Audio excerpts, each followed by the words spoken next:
একটা জিনিস খেয়াল রাখো, যাতে কোনো গরিব বাদ না পড়ে আর কোনো বাট ফার্দাতে কেন না ঢুকে। এই যে ওয়ালাইকুম সালাম, ভালো আছেন নি? ও বা ভালোই বাতিজা, আমি তো তোমারে মনে মনে তুকায় না। কিটার লাগিছে স্যার? ও বেটা বাতিজা, আমি ওটার লাগে তুকায় রাম। এবার ঈদও তুমি খাবার জোর দিতাই নি? জয় আমজাদ চাচা দিরা 500 পিস আর শফিকুল ভাইয়া দিরা 200 পিস। আপনি দিতা উতা নি এবার? আসলে চাচা এবার ব্যবসার অবস্থাটা বড় খারাপ। এই রমজান মাস ইলান যাইব চিন্তাও করছি না। চিন্তা করলাম কিতা করতাম, দেখি যদি ফারিতে দিমু আর কি, চেষ্টা করলাম। ইতারে বা বড় লোকের বিরাট কারবার। ও বা ঈদের কেনাকাটা শেষ নি? কি ওরি ঈদ তো আসলে তোমরা আসবে সাইরাবাই থেকে, খালি তোমরা ফাইবাই। মরার তো খালি আমরা মধ্যবিত্ত যারা আছি, বুঝছো?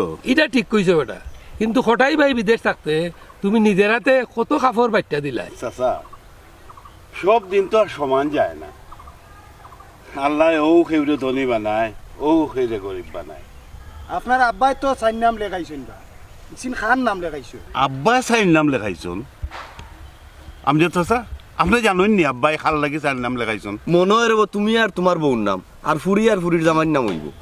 আমি তাদি পাতিস না না বা তাই না আমারে কইছেন পরিচিত টান 4জন মানুষ আছে গরিব। সুলতান খালি আমজাদ চাচা সামনে লাগে আমি তোরে কিছু কইলাম না, মাত কথা মারতে একটু হিসাব করি মাতিস। তুই রে বা সুলতান মারতে সময় আসলে মানুষ চিনস না। আখতার ভাই বাদ দিলে কা ভাই? ওই ছোট মানুষ বাদ দিলাম কোয়া। আর আমি যে কইছিলাম এইটার নি চাচা আসলে ওর অবস্থা খুব খারাপ, আল্লাহ আমি কই মনে। এই বেটা তোমরা আর ফেট পড়ে না, এ দেবলা তার অসুবিধা দেখান তারে কর দরকার কিতা। বেটা বাতি যা, জি আমি শুক্রবারে কাপড় বাটবো, তুমি থাকবে। তুমি থাকলে আমার ভালো লাগবে রে। যাই কি? আচ্ছা মনে হয় দেখছো। ওয়ালাইকুম আসসালাম।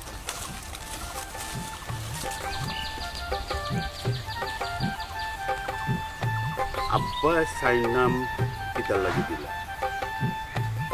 না, এখান আগে জানিয়ে যাই, পরে দোকান